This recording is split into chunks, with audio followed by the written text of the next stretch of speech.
Hay figuras en la Biblia que claramente han terminado por ser asociadas a un momento de su vida o a una práctica que llega a definirles como individuos.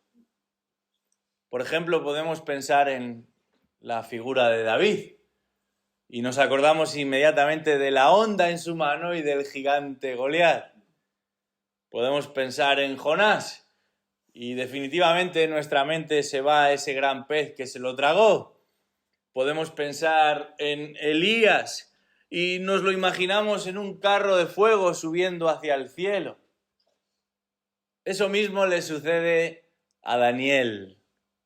Si hay un prototipo de hombre de oración en la Escritura, ese precisamente es Daniel.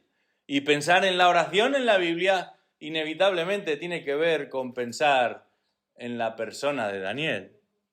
Sin duda, podemos concluir que este hombre tenía un alto concepto de la oración, tanto como para enfrentarse al mismísimo rey, tanto como para jugarse la vida por mantener vigente y presente su vida de oración. Y sabemos que Daniel dedicaba al menos 3 momentos al día específicamente para orar. Y sabemos que como resultado de no dejar de orar, fue perseguido por todo tipo de argucias legales y políticas hasta acabar en una celda.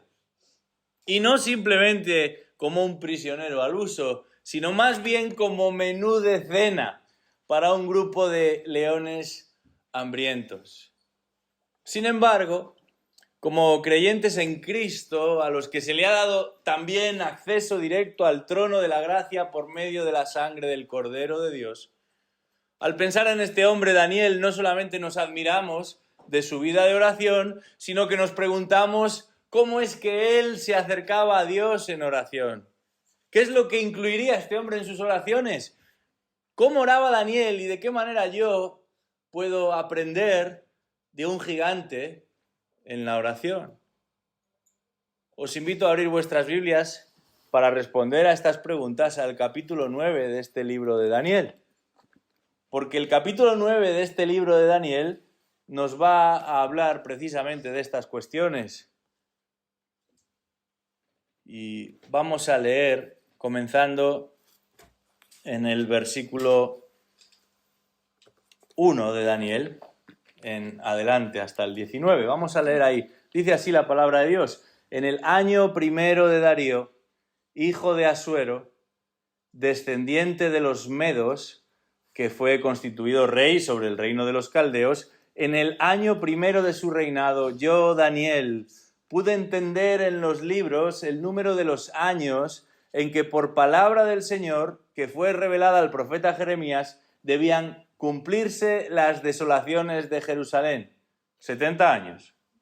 Volví mi rostro a Dios el Señor para buscarle en oración y súplicas, en ayuno, cilicio y ceniza. Y oré al Señor mi Dios, e hice confesión y dije, ¡ay, Señor, el Dios grande y temible, que guarda el pacto y la misericordia para los que le aman y guardan sus mandamientos! Hemos pecado, hemos cometido iniquidad, hemos hecho lo malo, nos hemos rebelado y nos hemos apartado de tus mandamientos y de tus ordenanzas.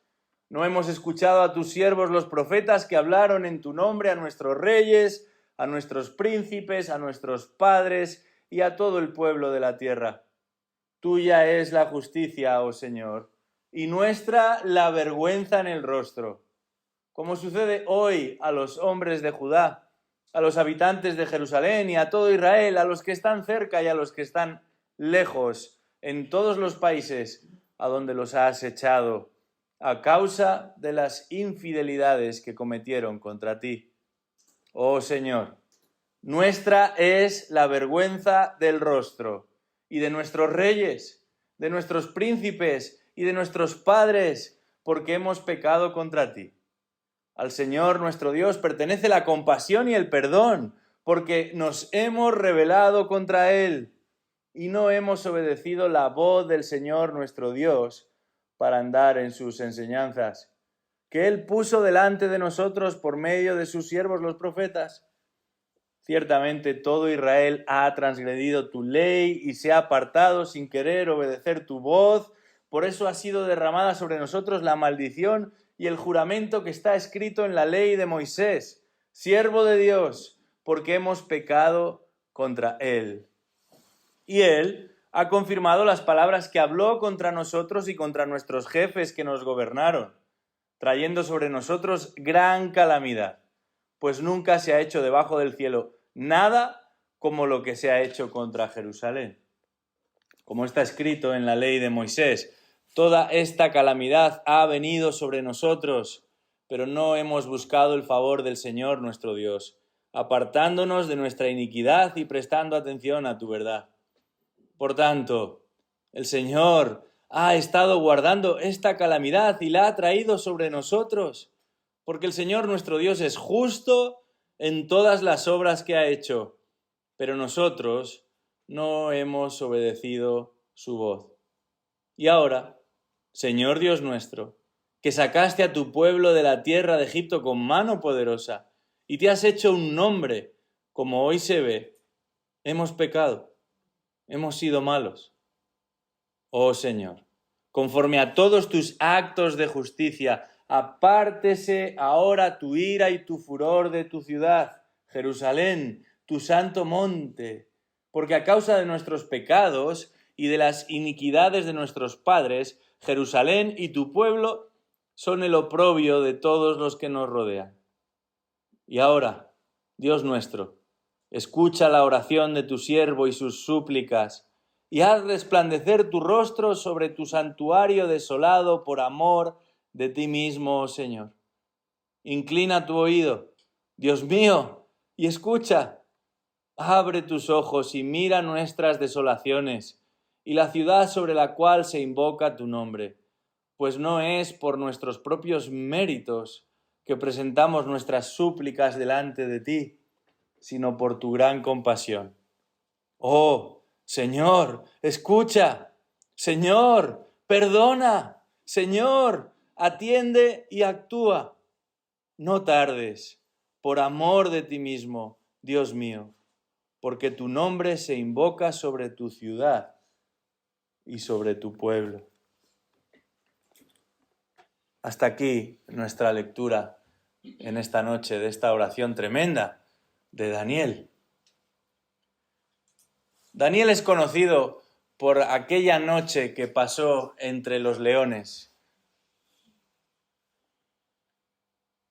Contra todo pronóstico, aquel día de encierro, el Señor vindicó a Daniel delante de sus detractores, de sus enemigos, pero también legitimó su vida de oración. Confirmó que ese era el camino correcto, sucediera lo que sucediera. Y poco tiempo después de haber salido de ese foso, Daniel presenta la oración que aquí tenemos registrada. Y durante nuestra oportunidad para la meditación bíblica en esta noche, quisiera destacar 3 aspectos de esta oración piadosa que podemos imitar para crecer nosotros también en nuestra propia vida de oración. Y lo primero que observamos aquí es que una oración piadosa está centrada en las Escrituras. Versículos del 1 al 3. Una oración piadosa está centrada en las Escrituras. A lo largo de este texto hemos leído muchas veces acerca de la ley del Señor, acerca de las palabras de los profetas, acerca de la voz del Señor, y particularmente en los 3 primeros versículos se nos dice que lo que motiva a este hombre a orar es el haber estado leyendo acerca de lo escrito por Jeremías. Dice en el versículo 2 que en el año primero de su reinado, Daniel, él habla en primera persona, pude entender en los libros el número de los años en que por palabra del Señor que fue revelada al profeta Jeremías debían cumplirse las desolaciones de Jerusalén, 70 años. Y dice ahí, versículo 3, Volví mi rostro a Dios el Señor para buscarle en oración y súplicas, en ayuno, cilicio y ceniza. Entre paréntesis, solamente algunas décadas después de que estas palabras fueron pronunciadas en Jerusalén, Daniel tiene acceso a ellas por medio de un texto escrito en Babilonia, ahí donde él se encuentra, y las toma como palabra de Dios. Es Jeremías el que las escribió, pero Daniel ya considera este texto palabra de Dios, mensaje inspirado, parte de lo que hoy día llamamos el canon de la Escritura en su Antiguo Testamento. Y esto confirma el interés de parte de Dios en que los suyos tengan acceso a su palabra. Aún en esa época tan diversa y tan difícil y tan compleja, Daniel tuvo acceso a lo escrito por el profeta Jeremías a cientos y cientos de kilómetros. Pero lo que notamos aquí a lo largo de este capítulo 9, de esta oración del profeta Daniel, es que su vida de oración estaba marcada por su compromiso con la palabra de Dios, en su práctica, pero también en su contenido. Su oración está saturada de la palabra de Dios, de lo que Dios demanda, de lo que Dios ofrece, de lo que Dios ha hecho y de lo que Dios ha prometido hacer. Y es que en este capítulo observamos cómo el contenido de su oración está profundamente arraigado en las Escrituras. Este hombre se dirige a Dios como respuesta a su estudio de las Escrituras. Interpreta su situación particular a la luz de la palabra revelada y pide a Dios conforme a su voluntad revelada también, es decir, conforme a las Escrituras. Hermanos, nuestra relación con Dios y nuestra comunión con Él están estrechamente vinculadas a nuestra comprensión de la palabra de Dios. Lo que sabemos de Dios, lo sabemos a través de su palabra. Lo que experimentamos y observamos en el mundo, lo filtramos a través de la palabra. Y el qué esperar, el qué anticipar del futuro, lo dilucidamos y lo esclarecemos también en base a la palabra. El estar expuestos a la Escritura y el orar no se pueden separar, no se pueden disociar. No hay lugar para lo uno y no para lo otro. Por medio de la Escritura aprendemos a dirigirnos a Dios, pero también aprendemos a descansar en su cuidado. Nuestros deseos y preferencias se exponen y son medidos ante sus propósitos revelados. Algunas personas quisieran orar más, pero se desaniman y son conscientes de que muy rápido se les agotan las ideas.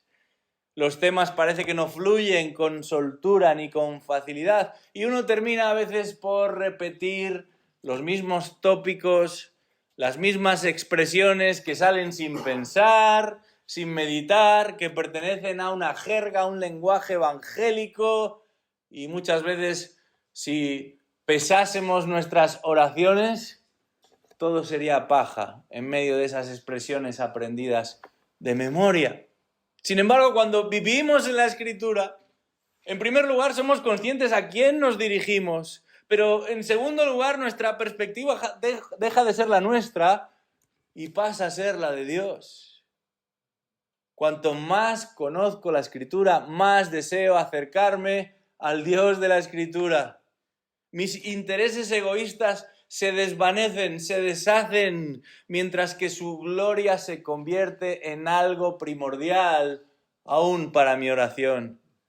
Y la oración ya no se convierte en ese último recurso cuando tenemos un gran problema o una emergencia, sino un medio de gracia por el que somos bendecidos, alentados, corregidos, dirigidos. Y esto es lo que nos encontramos aquí. Daniel es un gigante de oración, pero lo es porque medita en la Escritura Y es eso lo que le impulsa a orar, es eso lo que le enseña a orar, es eso lo que modela y lo que de alguna manera delimita su oración.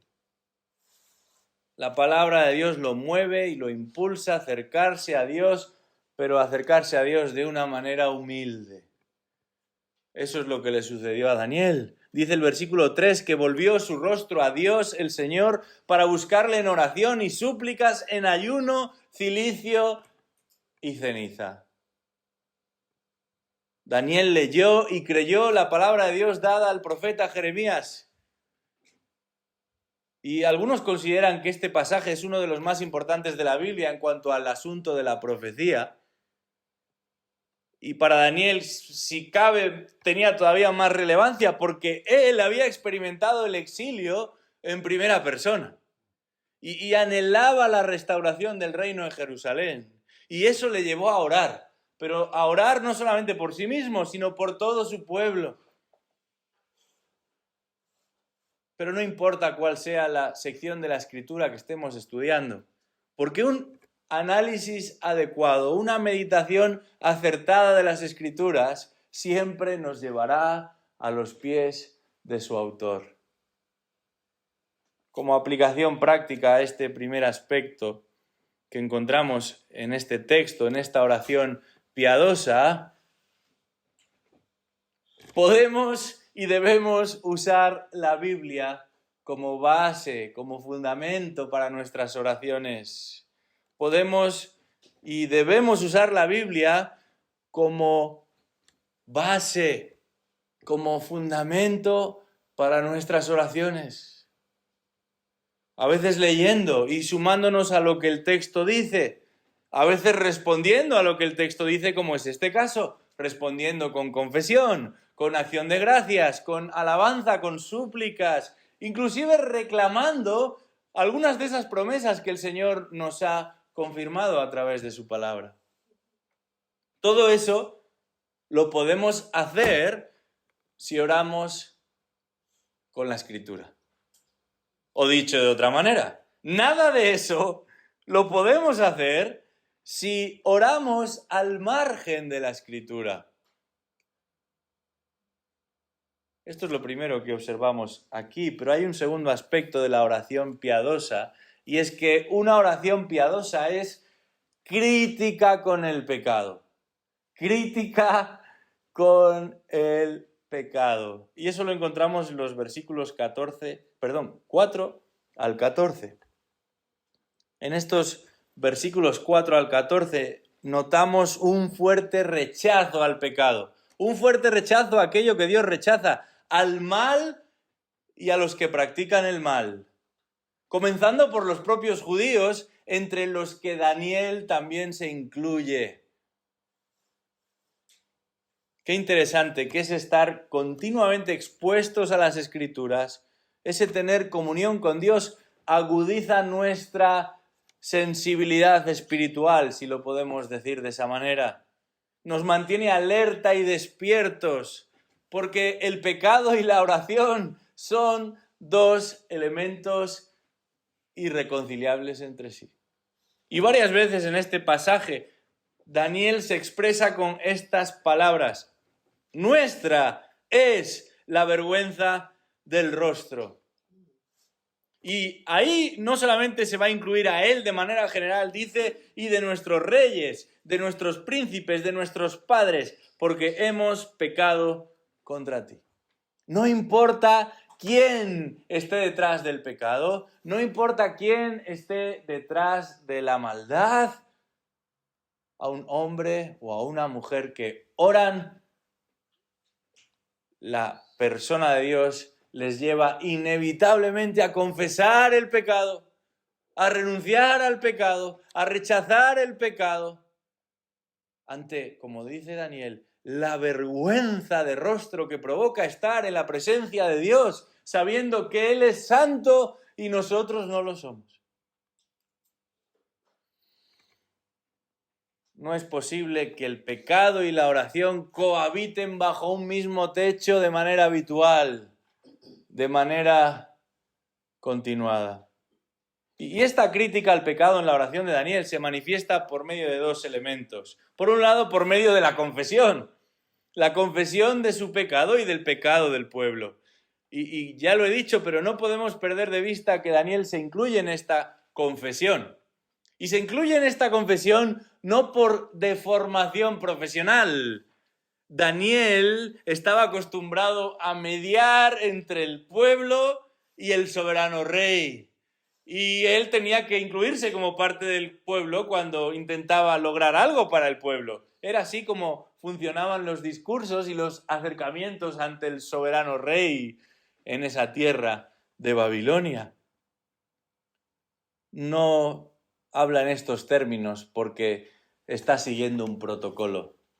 No, Daniel también se sabe pecador y sabe además que el pecado de su pueblo es también el suyo. El fracaso de su pueblo es también el suyo. La indiferencia y el acomodo frente a las demandas de Dios son también las suyas. Y esta confesión que encontramos aquí incluye tanto lo que han hecho como lo que han dejado de hacer. Fíjate en el versículo 5, porque ahí Daniel va a incluir hasta 5 acciones específicas, 5 elementos pecaminosos que Daniel va a confesar. Dice, hemos pecado, hemos cometido iniquidad, hemos hecho lo malo, nos hemos rebelado y nos hemos apartado de tus mandamientos y de tus ordenanzas.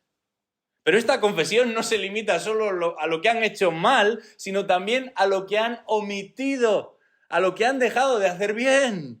Y en estos versículos Daniel va a utilizar una misma expresión hasta 3 veces para referirse a lo que no han hecho. Y por supuesto, como resultado de no haberlo hecho, también han pecado.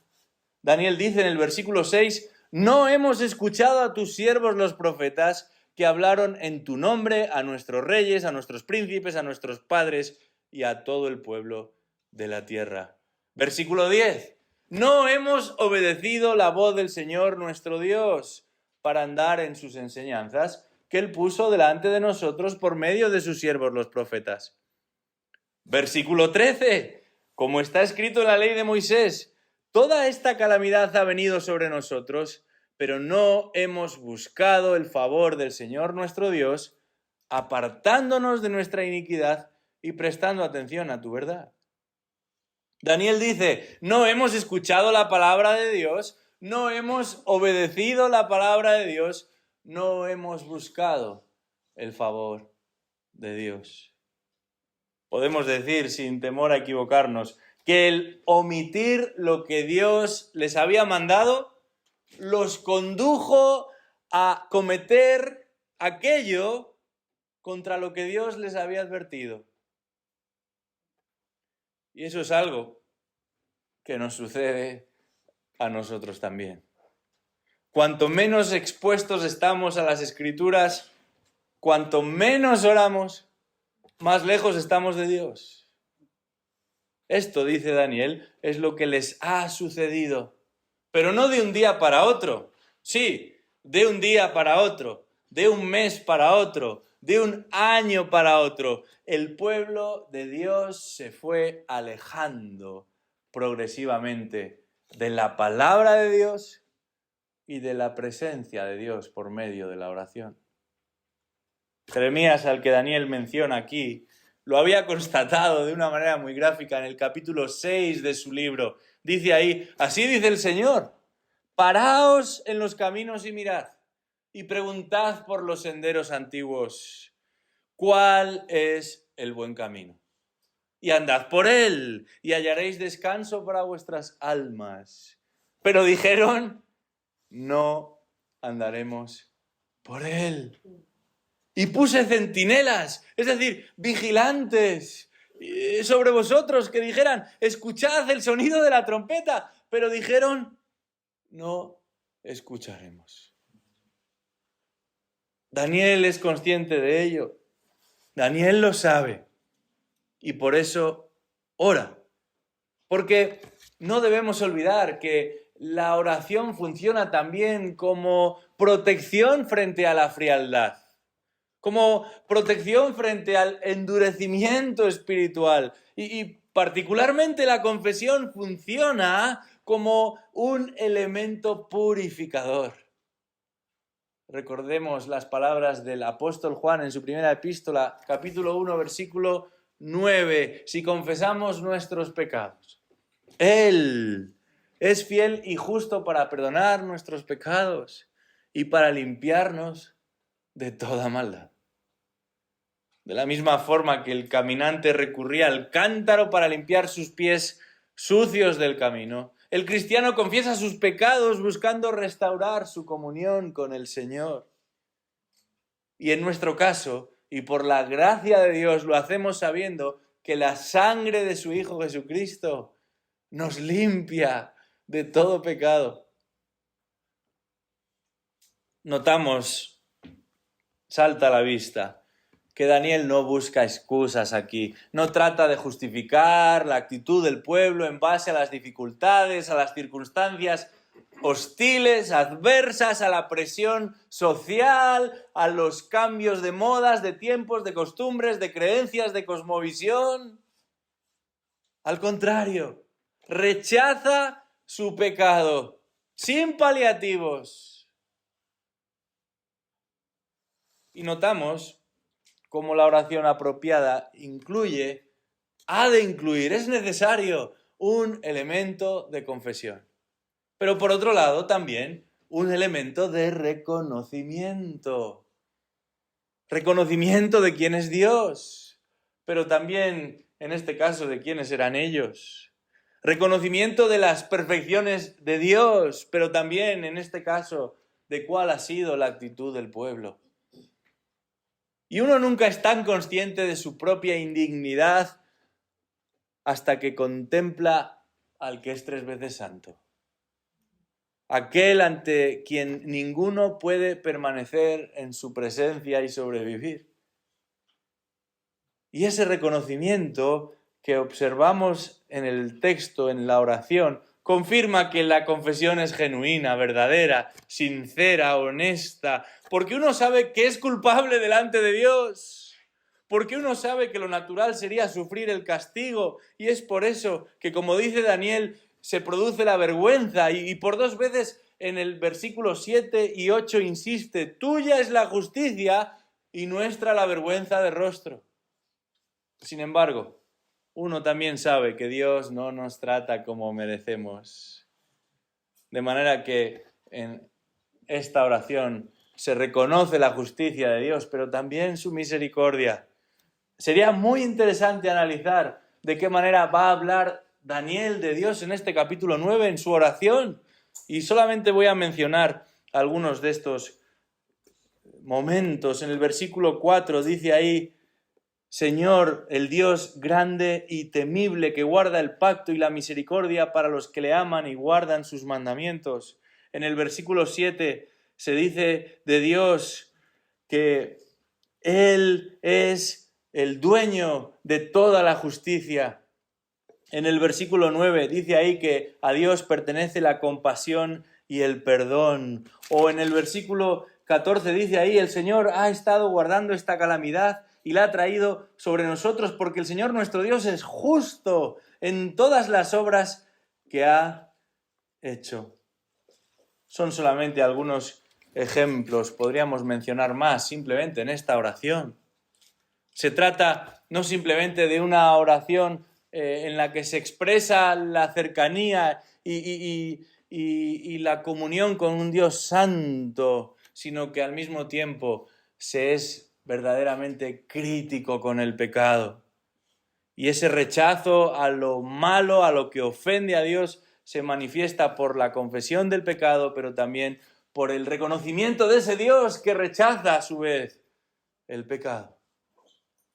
Daniel va a confesar aquí que muchos de nuestros problemas son resultado directo de nuestro pecado. A veces por malas decisiones. A veces como parte del juicio de Dios por lo que hemos hecho o lo que hemos tratado de hacer. A veces simplemente porque formamos parte de un universo caído. Pero este hombre ora sabiendo que no existe un mejor remedio que acercarse a Dios y rechazar esa vorágine pecaminosa que nos ha venido alejando de Él. Yo te pregunto en esta tarde, ¿cómo estás lidiando con tu pecado?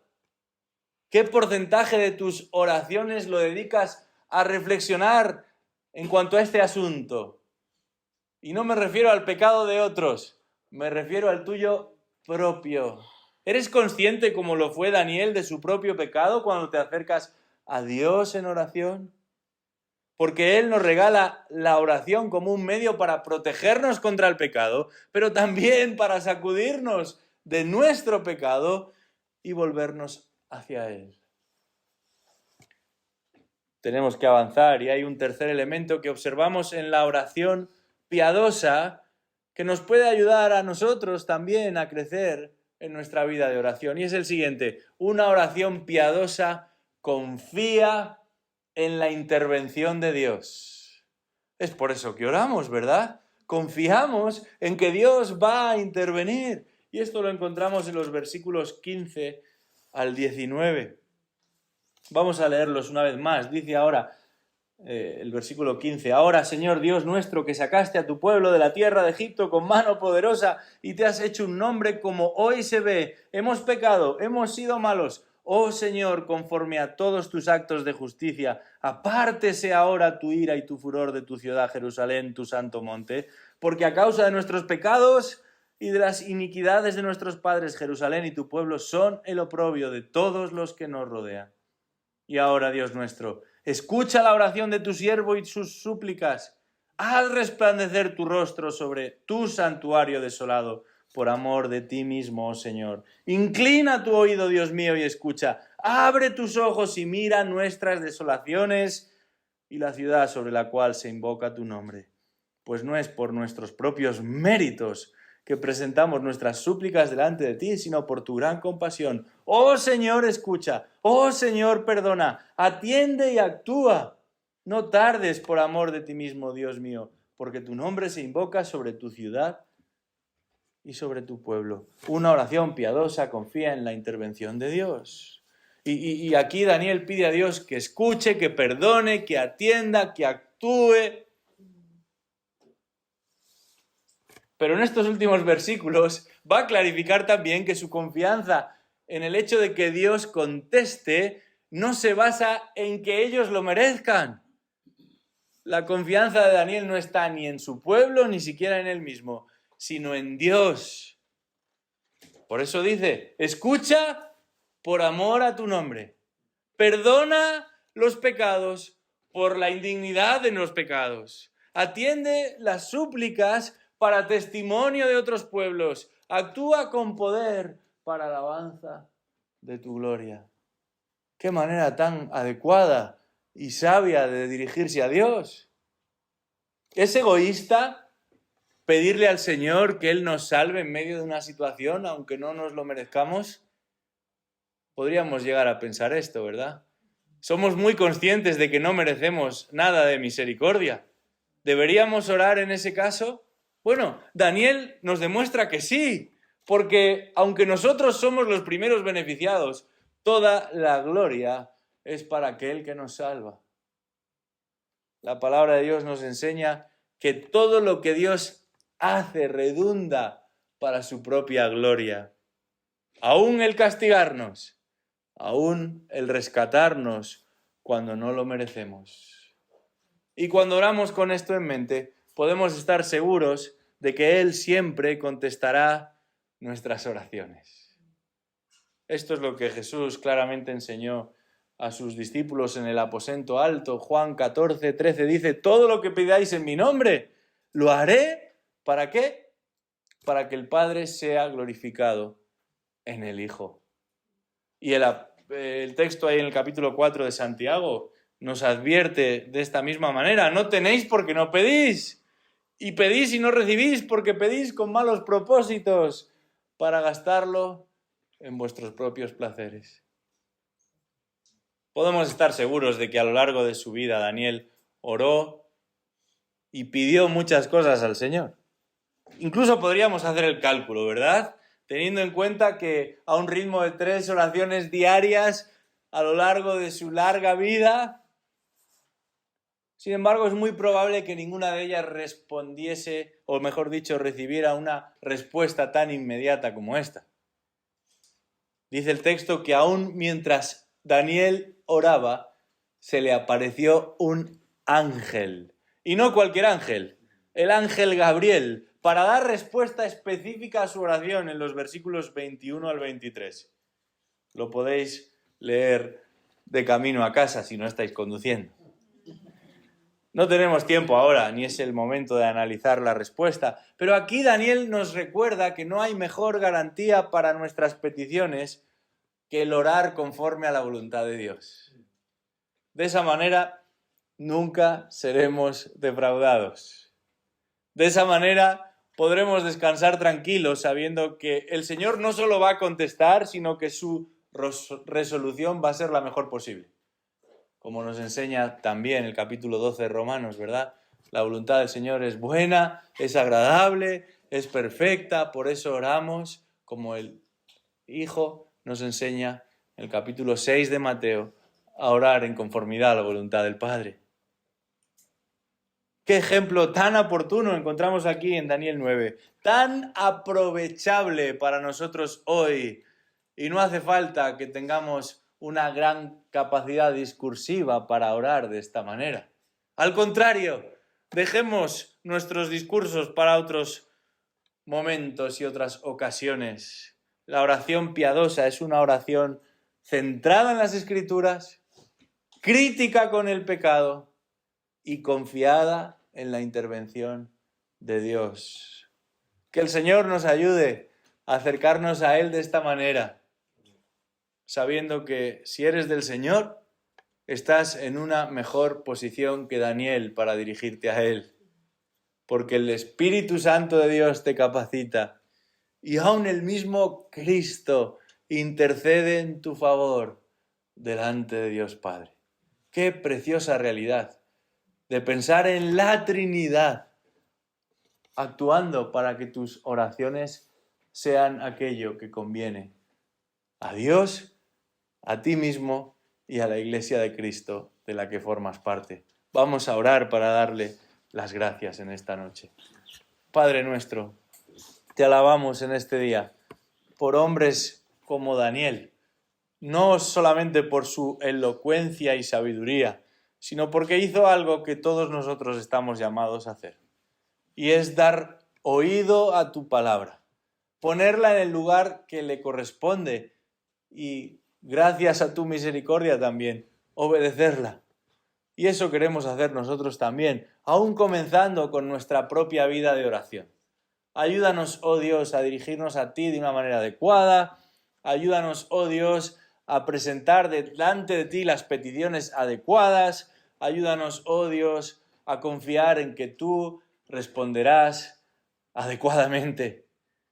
Y eso será posible en la medida en la que la palabra de Dios sea la que dirija nuestra vida de oración. Te pedimos que esta sea una realidad para esta congregación y para cada uno de los que estamos aquí en este momento. Oramos esto en el nombre de Cristo. Amén.